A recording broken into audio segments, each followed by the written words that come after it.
Welcome back to this show of Cast It to the King. I'm your host, Joshua Mickle, on this lovely day. And there's the logo right there. All righty. I'm your host, Joshua Mickle, and let's get into it. And just a little housekeeping right now. It's been a while. Again, Titans are on a bye week, and a lot's happened this past week, and something personal. But in terms of everything else that's been happening in the world, it's been crazy, but also just glad to be able to have friends and family and church family to be able to be there to support and love us, care for us, and all that. All right. So, am I not getting audio? I have to restart this maybe.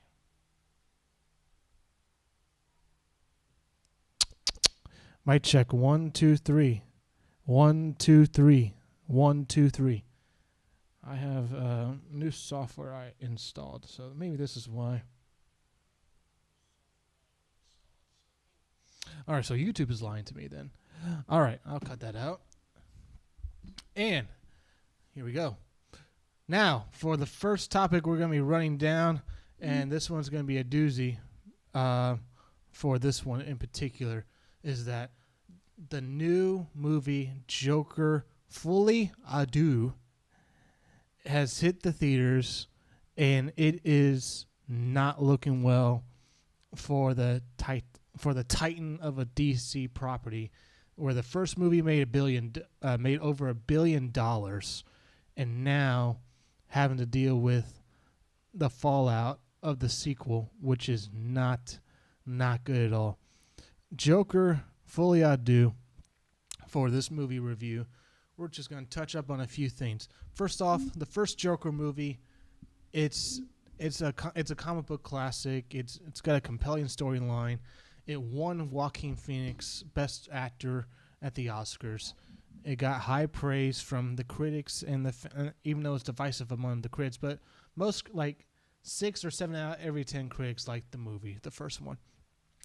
And the fans enjoyed it. The fans really enjoyed it. And so going into the second one, there wasn't supposed to be a second one. This was supposed to be a one and done situation where Joaquin famously turned down the role of Doctor Strange before Benedict Cumberbatch got cast as Stephen Strange. He famously turned down that role of Doctor Strange because Marvel wanted to sign him on to multiple projects. And if you've seen what Marvel's been doing with Doctor Strange lately, you know why. So with that, he signed up to do Joker, was compelled by the script, and I want to say something off the top, but I don't, again, my research. Joker 1 producer. It was executive producer.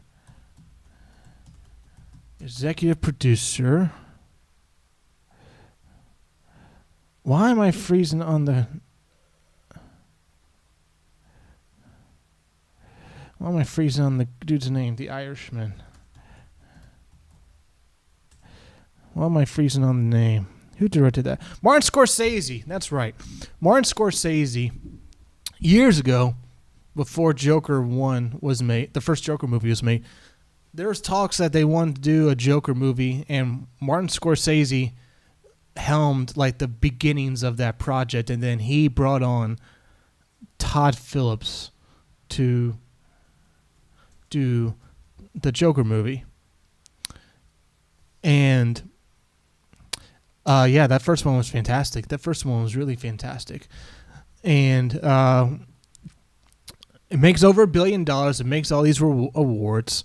And then from there, there's the rumblings of, should they do a second one? Does Joaquin want to do a second one? And then they announced, they're doing a second one, and called Joker Folie Deux, or however you pronounce it in French. So they announced that sequel. the trailers look really good. The first movie cost like a bag of chips essentially, and then this movie, for unexplainable reasons, cost over $200 million to make. Where did that money go? Where did that money go? I don't know. No one knows apparently. Oh, and by the way, you add marketing to it. This movie needs to make over $450 just to break even. Because when you look at like if you go to Wikipedia and you see like a budget per se, like you see the film's budget, that's mostly due to production budget. And then you see, hey, the box office just crossed the budget by $1 million. It still lost money. Why? Because you have to account for marketing budget and you have to account for the take that the theaters keep at the box office per se. They keep a third of ticket sales. So generally, if your film is able to make twice the amount of your budget purportedly, then you break even. And then anything over that, you're in the profit range. So right now, and I'll bring this up right now because I have it ready. I have this at the ready. Joker, the first Joker movie made over close to $100 million its opening weekend. The first one did. Fast forward to Joker 2, you get this right here. It is a lower opening than Morbius and the Marvels. Where and how is this possible? This film did worse than Morbius, for crying out loud. Did worse than Morbius. There you go. Bye. How did this film do worse than the Marvels? Both critically panned and financially panned. Now, the reviews came out for Joker 2 just recently, and it initially came out with like a 60-some-odd%. So you're thinking, oh, okay, not too bad.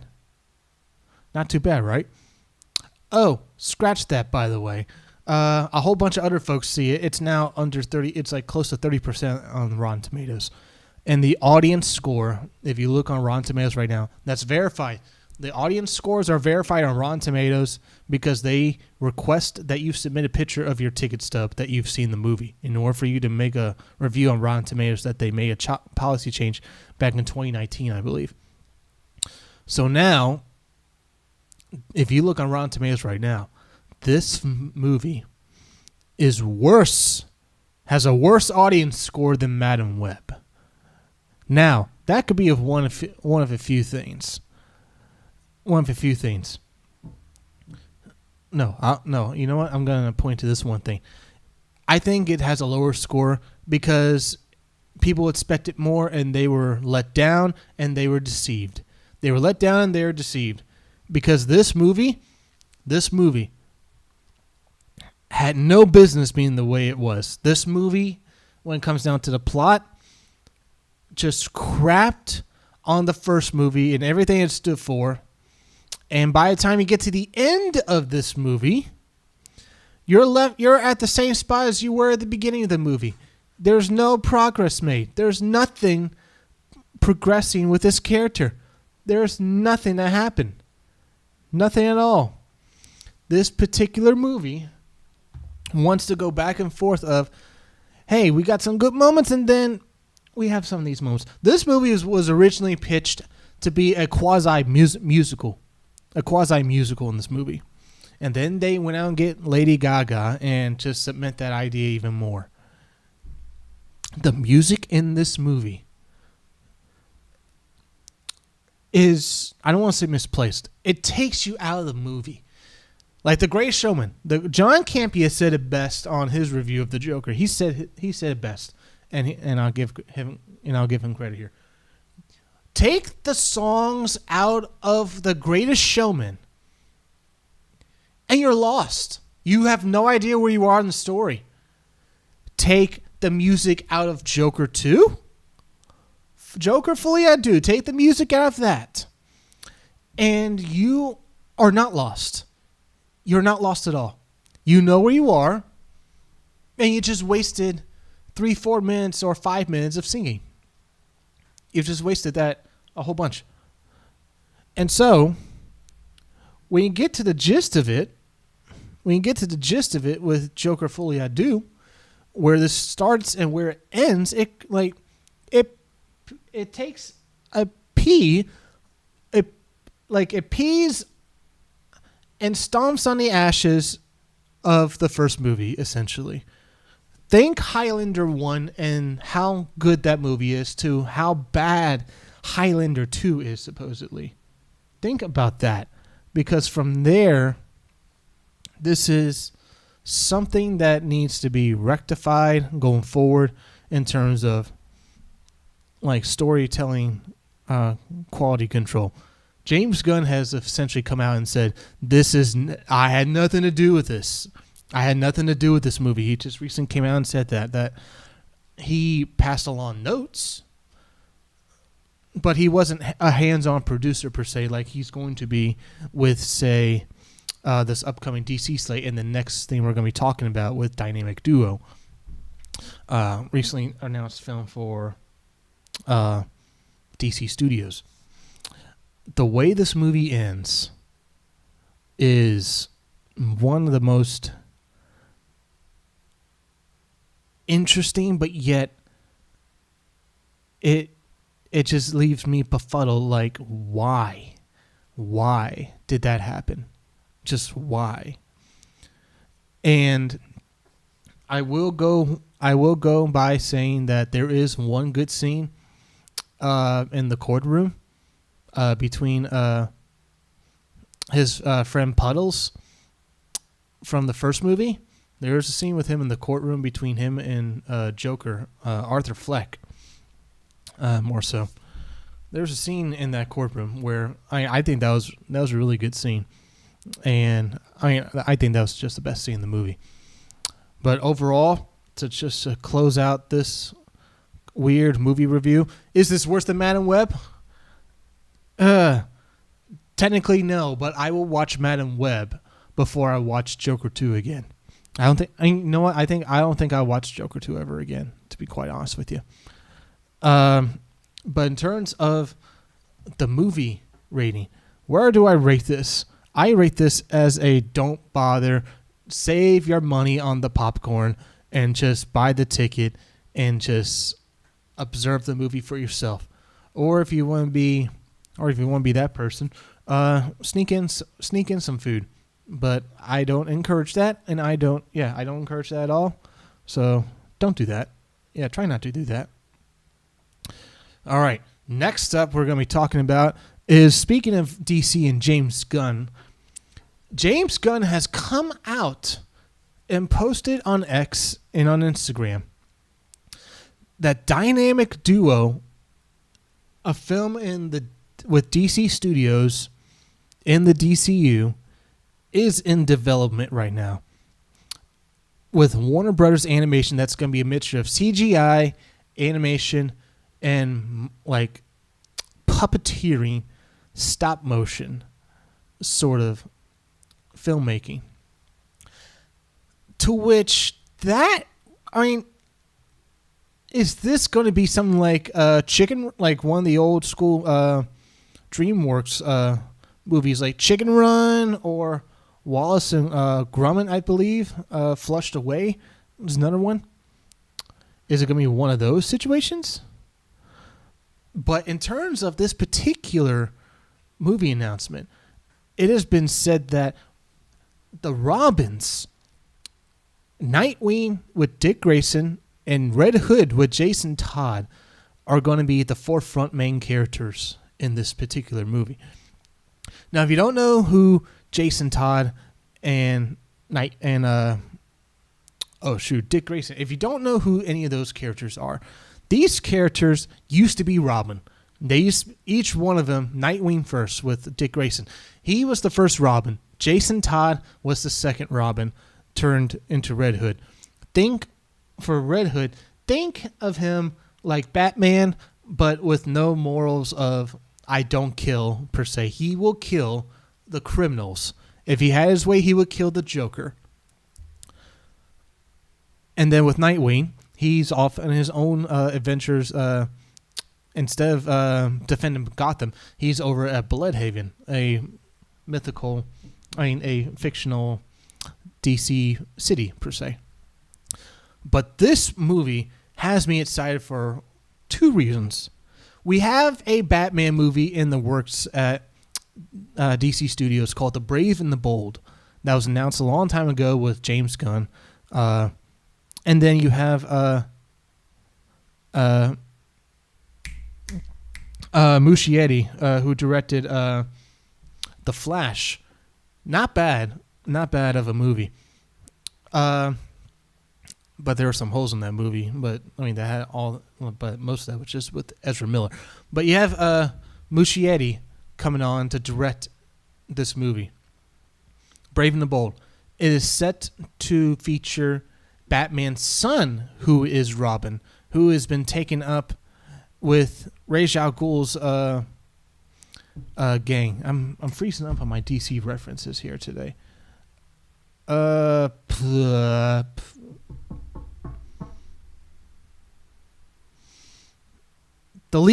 it the League of Shadows? I want to say it's the League of Shadows. That Talia al Ghul and her father Ra's al Ghul, famously in Batman Begins, is where we see Batman gets his training from, with Liam Neeson playing Ra's al Ghul. Then in this particular storyline, Batman and Talia have a son together. And Batman doesn't know he has a son until it's revealed to him that this is, again, I'm freezing up on these names. For Batman's Robin, he becomes Robin. Damian Wayne. Damian Wayne is the name for Batman's son with Talia. He enters his life, and he has no moral quips of killing, not killing, like Batman does. Because similar to Jason Todd, he doesn't care who he beheads or wants to kill. There's a famous front cover that James Gunn actually used for the announcement of Batman inspecting blood, and then you see his son about to decapitate him with a sword. And so where do you go from there? You're starting out a Batman movie with a Robin that's well down the line of what is normally in the continuity of DC Comics with Robin, with like the Robins of the world. So them announcing Dynamic Duo will hopefully, and I'm pretty excited for it because I love Red Hood as a character. If you have not seen Batman Under the Red Hood, watch that movie. It's only an hour animated long film. Watch that movie, and you will love the character of Jason Todd. You will love the character of Red Hood, of who he is. And he was actually the Arkham Knight in the video game adaptation of it, essentially. Back, is it almost 10 years ago since that game came out? It's almost 10 years ago since that game came out. That's crazy. When Batman Arkham Knight came out from Rocksteady. And so... Man, I'm hearing sounds outside. And so, when we get this movie, the animation alone is going to be interesting to watch. But it's going to be even more interesting of how these two Robins are going to be correlating with each other as particular characters in their movie. Because one's going to have a set more values, the other's not going to. Is Batman going to make his first appearance in this movie? Is Brave and the Bold going to come out first, and then we're going to get the backstory to the other Robins with Dynamic Duo afterwards with this particular movie? This movie really excites me, and I honestly can't wait. Going forward. Now, next topic on the docket. Venom: The Last Dance is coming out in less than 3. It's coming out just around my birthday, funny enough, in almost about 2 weeks. And with the inclusion of the symbiote god Null in the latest Venom trailer, it has gotten rumors and speculation galore that possibly, if true, will lead into the heavily speculated, heavily rumored, and fan theorized Spider-Man 4 with Tom Holland. So the theory going around with this particular movie, with Venom: The Last Dance, is that Null is not going to be... Oh, by the way, it's been revealed that Andy Serkis will be playing Null, which Gollum, Caesar, he was Snoke, even though that trilogy of movies with Star Wars is not good as an overall thing. His character, Snoke, was really, really compelling, that we were all at the edge of our seats when we were watching The Last Jedi. And then when he gets killed, we're like, really? This is how he's going down? And then you see in the next episode with Rise of Skywalker, we see, really? You're going to shoehorn that this was Emperor Palpatine's plan the whole time? Really? Anyways, Andy Serkis is not the issue.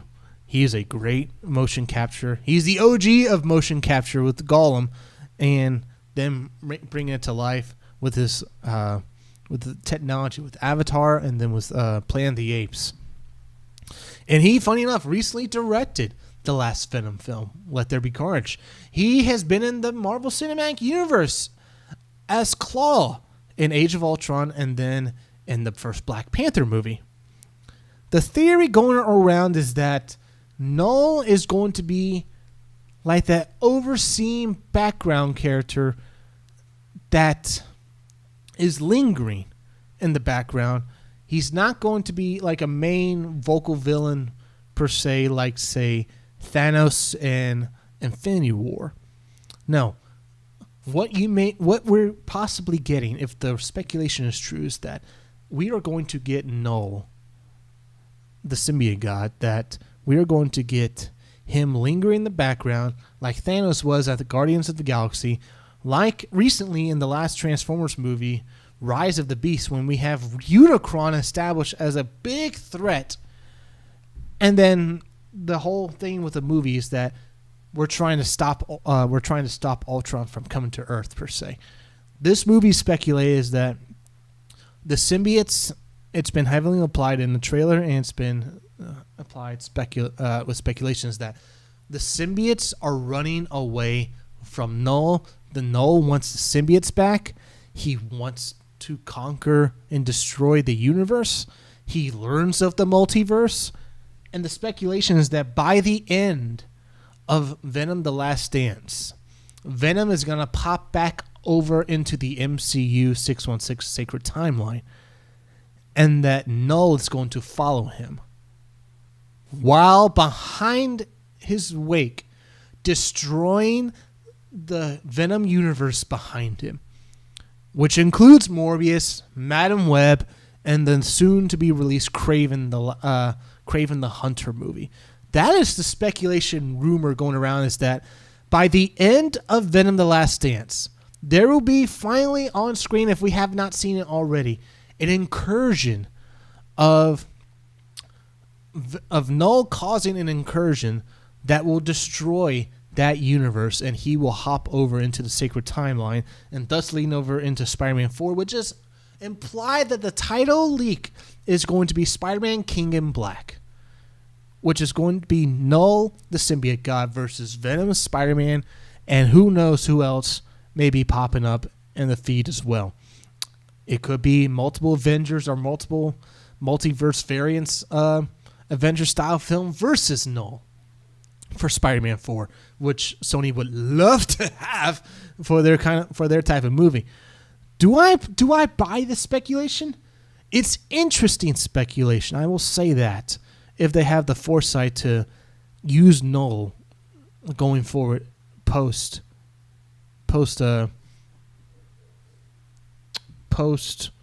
Venom: The Last Dance, if they have the foresight of that. In terms of, is it really going to happen? I honestly don't know. I don't know. If I had to place my money on it, I would say no. I would just say no, because we've seen and heard from speculation, rumors of the wazoo of what Deadpool and Wolverine are going to be. But all of that turned out to be, I would say 60% of the speculation was true. Everything else was fun speculation if it was true. And God forbid if the last 40% of that speculation actually came to fruition for Deadpool and Wolverine. I don't think the audiences could handle it. Their minds would explode of like, what the heck? In a fun way. Their minds would explode of what the heck is going on here? What the heck is going on here? And so with that, I don't think the latest speculation is going to happen. I think we're going to get some sort of opening where we see Venom back. I will say we will see something where we see Venom, Eddie Brock, hop back into the 616 Sacred Timeline. What happens with Null is a big guess. If he's the main villain of Venom 3, they're hiding him very, very well in the marketing. They're not showing anything at all in the marketing with him. And for all we know, the marketing of this movie is like the first 40, 50 minutes of the movie, and they're not showing anything in the last act, except for maybe one or two shots. Which, if that's the case, bravo to Sony. But again, this we have to remember, and we have to remember this. The producer of this movie is Avi Arad. This is the same guy that's greenlit all of these bad Spider-Man movies, including Madden Web, including Morbius, including The Amazing Spider-Man 2, Spider-Man 3. He's had his hand on everything bad related with Sony. Everything that seems to be good, per se, like Spider-Verse, he's a producer in name, but Phil Lord and Chris Miller are hands-on with that. They are the lead producers of that movie, of those movies. Oh, and by the way, he recently he's coming off of Borderlands as a producer, so he's licking his wounds right now over at Lionsgate. And why Lionsgate brought him in for a film that's overdue and was supposedly panned by everybody and failed financially at the box office. Lionsgate ain't gonna hire him again. And Sony, after Venom, if it's good or bad, after Kraven, if it's good or bad, it needs to be it. He needs to move on. They need to move on from him. And that's that. I do not have a thumbnail for this particular one, apparently. But we will talk about Vanderbilt. Number 1 Vanderbilt beating the crap out of Alabama. Where did that come from? That was and the many shockers that happened this past weekend in college football. Texas, meanwhile, is just sitting back, putting their feet on their coffee table, eating pizza or popcorn or whatever it is, and they're watching all this go down. And they're just sitting happily undefeated in the SEC. Who would have thought, after this many games into the season, Texas, freshly into the SEC, is sitting atop the conference? Who would have predicted that for you? Nobody, probably. And nobody predicted Vanderbilt beating Alabama. Yeah, the Nick Saban era is over. There's absolutely no way on God's green earth that Nick Saban would have lost that game. There's absolutely no way. And the defense for Alabama is not the same as it used to be. And for all the recruiting and all the top-tier talent Alabama's been getting for the past decade plus, no longer is that the case because of the transfer portal, because of NILs, because of players getting paid. No longer is that the case because other schools are going to pry that talent away from Alabama and say, hey, we can give you more. Hey, we can give you a legit spot on offense. Hey, you can actually get paid a lot of money, a lot more than you would be at Alabama per se. And Vanderbilt, wow to Vanderbilt for you. Great job for you. And for the crap that Tennessee's going through with the Titans and the Vols, mind you. Doing himself no favor losing to Arkansas. Nico, you look like a polished version of Marcus Mariota. You look like a polished version of Marcus Mariota. So I am no longer like anyone that's on a Nico train needs to hop off right now, unless she shows vast improvement for the rest of the year and then next year. Right now, no. I would not take him over Shador, Cam Ward, and company. Oh, yeah, Cam Ward. That's working pretty well. All the complaints of California going into the ACC. How are you going to have a West Coast team play the East Coast team? Someone up in California, Northern California, versus someone in Miami with the Canes, the Miami Hurricanes. Yeah, that turned out pretty well. That was a good game overall. Yeah, and by the way, all the talk of you can't expand the college playoff team system to 12 teams, the regular season's not going to matter much anymore. Tell that to Michigan. They cannot lose one more game for the rest of the year. They can't lose one more game for the rest of the year because they have done away with the divisions in the SEC and the Big Ten. Done are the divisions. It is best record, duke it out for the conference championship, and then everyone else take a seat. Everyone else take a seat. Michigan losing to Washington is a big, big blow. For Tennessee and for Alabama, that matchup in 2 weeks is must win. That is going to be a tight game. People are going to get desperate, and we'll see who wins that particular game. And by the way, two things from that Vanderbilt game when they ran out on the field. Very civilized it looked like when they were running out onto the field. And they did tear down the goalpost, and they did go to the Cumberland River, walking down Broadway with that field goal post and dropping it in the river, similar to what the Volunteers did after they beat Alabama 2 years ago, dropping that down the river. Luckily, the fire department quickly pulled it out. But they dumped that in the river, and yeah, they walked 3 miles. 3 miles carrying that goalpost. And supposedly, the Predators were having a preseason game.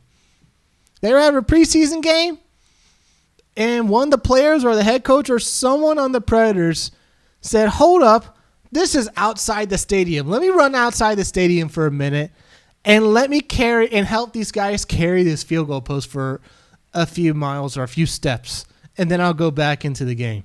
That sort of stuff's pretty funny, and it's pretty cool to see. Undefeated Missouri, no more. You lost. Tennessee, undefeated, no more. You lost to Arkansas. How do you lose to Arkansas? How? How do you lose to Arkansas? 3-0 at the half. You're lucky they only scored 3. The score should have been 12-0 at the half. And Nico, that quarterback, I was told he's got top talent. I was told he's better than Joe Milton. Joe Milton would have won that game for the Volunteers. Hendon Hooker definitely would have won that game for the Volunteers with Arkansas. This offense feels like it's restricted with Nico at quarterback. And it feels like Josh Heupel, the coach for the Tennessee Volunteers, it looks like he's holding him back because he can only do so much as a quarterback. And yes, he's only played less than 10 games in his career. I get it. But at some point, you got to light up and you got to show the goods. Because this Tennessee team has the defense this year. They finally have the defense. They hold Arkansas to however many points it was. It was doable for you to win the game. You purposefully let them score touchdowns so you can drive down the field, which you did, so you can score a touchdown to win the game. And Nico choked. That's all you can say is Nico choked. And there we go. All right. This next one, it's celebratory and also you've got to be kidding me. The Grizzlies season is finally upon us and preseason is here. Oh, by the way, the like the proverbial black cat is here. The proverbial black cat is rolling around in our vicinity, and we don't know how to get rid of it. Injuries has reared its ugly head yet again for the Grizzlies. And where did we see? And where have I seen this before? Oh yeah, 3 years of this being a Titans fan, people being injured up and down like it's nothing. Why? Why? You have Gigi Jackson going down with an injury with a busted foot. You have Vince Williams Jr., who was supposed to be your starting forward, small forward. If it wasn't going to be Gigi, he's down with an injury now. Derrick Rose, salute to him. Salute to Derrick Rose. He's retired. He walks off into the sunset. And so, yeah, for this particular team, how is this team going through injuries? Like how? John Morant just awkwardly twists his ankle. Why does this happen to the Grizzlies? Why? Someone please explain to me why this happens. And so, I mean, this is ridiculous, and I'm gonna pull this up right here, and this needs to be known this year because everyone's on the clock essentially. If we're gonna keep having injuries like this up the wazoo, someone needs to be held accountable. And this man right here, Christopher Chase, director of performance, short abbreviation for strength and conditioning coach. He's been on the staff for as far back as I can remember, and because the wording's so low here. Okay, let me bring it back over here. He has been on the staff since 2017. 2017, he has been on the staff. His feet need to be held to the fire, and if these injuries keep happening, he needs to be the first one to be fired. If we are injured like we were last year, by the time the All-Star break happens, he needs to be let go. He needs to be let go at that moment or before. Like if it's as bad as it was last year, not by the All-Star. I'll re-clarify that. If it is as bad as it is by the time Christmas rolls around, he needs to be fired by then. He needs to be fired as a Christmas gift for the Grizzly fans. As a Christmas gift, he needs to be fired. But healthy. Let's talk healthy. A healthy Grizzlies team. This team is a top 5 Western Conference team. Healthy.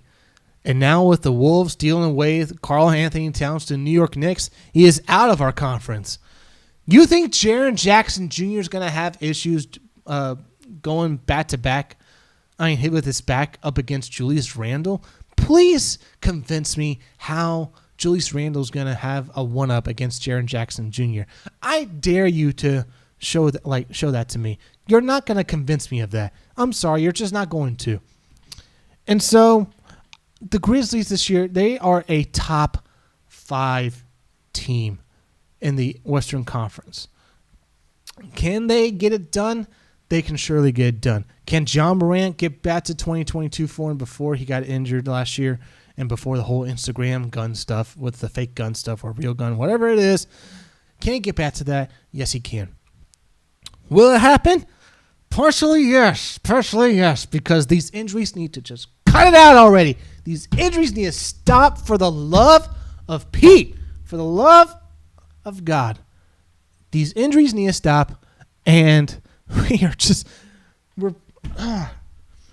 something needs to happen with the Grizzlies because right now, as a Titans fan, I've just phoned it in this year with Will Levis, and we will quickly touch up on that topic right now. Will Levis right now is a walking meme. He is a walking meme of a quarterback.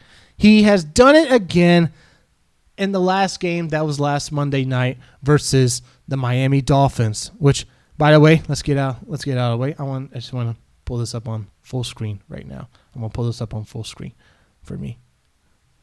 We have finally broke 30 points after 2+ years. What is it, 22, 23? Yes. We have gone 2 full seasons. 2 full seasons of we have finally broken the 30-point barrier, and I believe Brian Callahan knew it at the back of his mind when we went for the touchdown instead of kicking the field goal for Nick Folk. We get the touchdown and score over 30 points for the first time since, funny enough, since the Dolphins game in Week 17 in 2021. Go figure. Go figure indeed. Will Levis threw a horrific, mind-boggling interception. The dude caught it with his legs. The defender caught it with his legs. Oh, and by the way, that's not taking into account that Will Levis threw into triple coverage. Why? Why would you do that? And so Mason Rudolph comes in, not very impressive with the box score, not impressive offensively. We just ran the ball over and over again. Yes, we get the win. Happy we got our first win instead of going winless. But now we're going into this week facing off versus the Colts and Joe Flacco and company. Because Anthony Richardson is, surprise, surprise, banged up again. And before I talk further with the Colts matchup, I will say this. As slack as I'm getting for my 12-5 prediction, I did say that Miami was going to be the guaranteed win of the year. Why? Aaron Brewer's their center, formerly with the Titans, and our nose tackle is T'Vondre Sweat. 365 pounds, 100 more pounds on Aaron Brewer. T'Vondre Sweat that night, without Harold Landry, without Jeffrey Simmons, especially Jeffrey Simmons, without him, this guy is it. This guy was hustling. He was disrupting plays. He was disrupting the offensive line. Because of Aaron Brewer's undersizement, he took advantage of that. He said, I'm going to eat you, spit you out, and chew you up again for breakfast, essentially. And I'm going to do that over and over again with you until you stop me. And he couldn't stop him. And so, yeah, I expected no less. T'Vondre Sweat is a great draft pick in the second round that could have gone in the first round.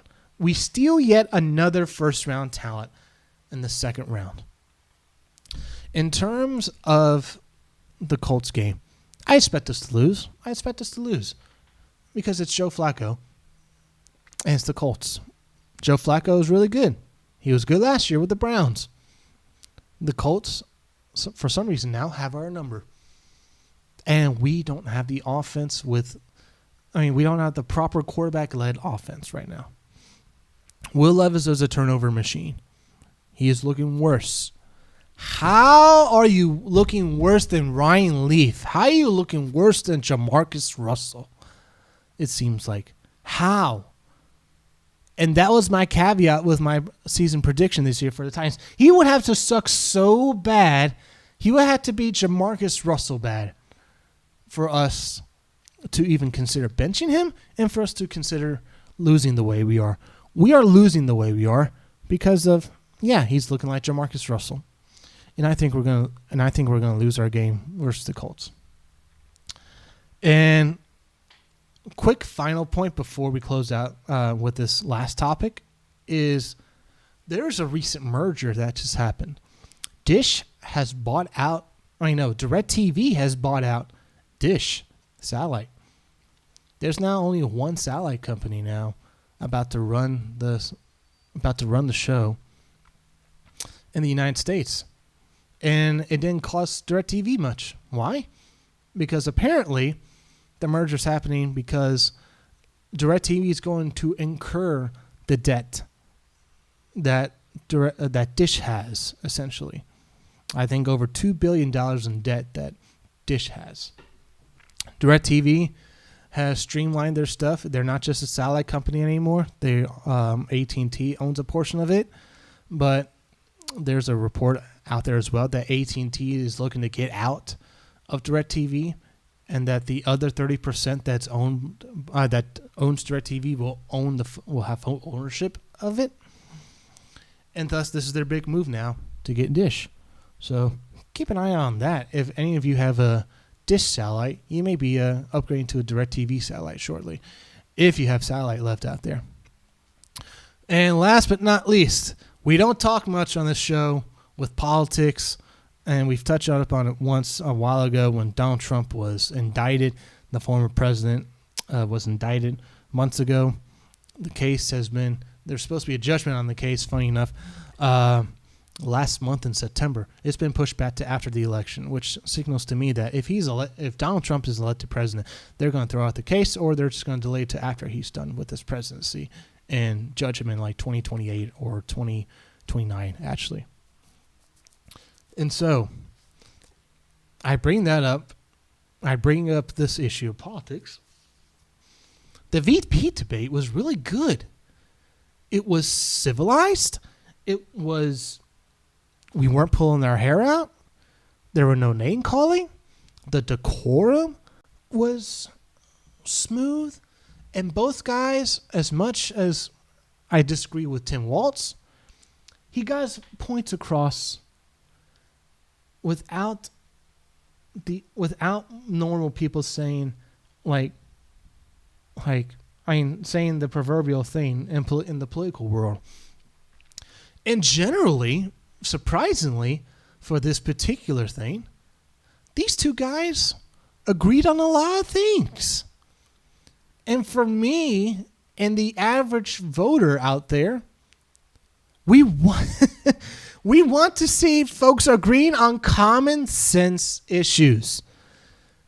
How we get there is where the political jargon comes in. Famously with Ronald Reagan and the House Democrat lead speaker, who was in control of the House during Ronald Reagan's tenure. Both Irishmen, famously, Ronald Reagan said to the fellow, I can't think of his name off the top of my head, he famously said to him, hey, when we're battling out together in Congress, we're going to battle out for our political views, but after 5 o'clock, we're both Irishmen, and we're going to hit the pub somewhere, and we're going to have a drink, essentially. We're both Irishmen, we're going to hit it up for a drink. Gone are those days, it seems like, in politics, and the debate with the VP, with J.D. Vance and Tim Waltz, brought a little bit of that back, and it brought a little bit of that back of like, we can get back to a place of that. And quite frankly, if anything, these two should be the ones at the head of the ticket, not Kamala Harris, not Donald Trump. These two guys, arguably. But no, we have two divisive head figures leading the case, essentially, for the political debate, for the political elections. And so, with all the mongering of J.D. Vance being weird and he's a bad person of that, it did not come across of that at all. With Tim Waltz being this, he has said some stupid things, and both sides have said stupid things. But in terms of Tim Waltz, there were some questions where he had to own up about what he said in the past, particularly the Hong Kong ones. Oh, and the oopsie of him saying, I'm friends with school shooters. Yes, he had those drop the ball moments, but overall, both candidates did a good job. And I just bring this up. Just it was an enjoyable watch. Both sides, I think, on the political side, on the average voter, were not ripping their hair out of the divisiveness and the name calling. There's only one instance with the moderators where they stepped out of line, in my opinion, when they tried to fact check J.D. Vance about the whole Springfield Haitian migrant stuff. And he came back and said, nope, the rules were you weren't going to fact check us. But since you are fact checking, I am in Congress right now. I am in the Senate. I actually know this stuff. here's me fact checking your fact check. And JD Vance turned out to be right with a whole migrant app thing that they've started back in 22 or 23. Not 1990. Last I checked, we didn't have phone apps in 1990, Tim Waltz. So that was the only disagreeing thing that was close to the scrutiny that it deserved. But in terms of the overall performance, they did really well. And I commend them for that. And let's hope folks get out and vote and vote however you may. And let's just not polarize one side or the other. Let's not call one side Hitler. Let's not call one side extremists and whatnot. We have our differences. If we want to get to a particular way, but we want to get there with our own means, like one side wants to tax more, one side wants to cut taxes, one side wants to do regulations, one side wants to do some things with less regulation. But the end goal is the same, essentially. And that's been the story of politics. That's been the story of the story of Congress, the role of Congress and the presidency since George Washington and since our founding fathers, essentially. And so we will close out the show there. And my name is Joshua Mickle. And until next time, keep kicking it to the king.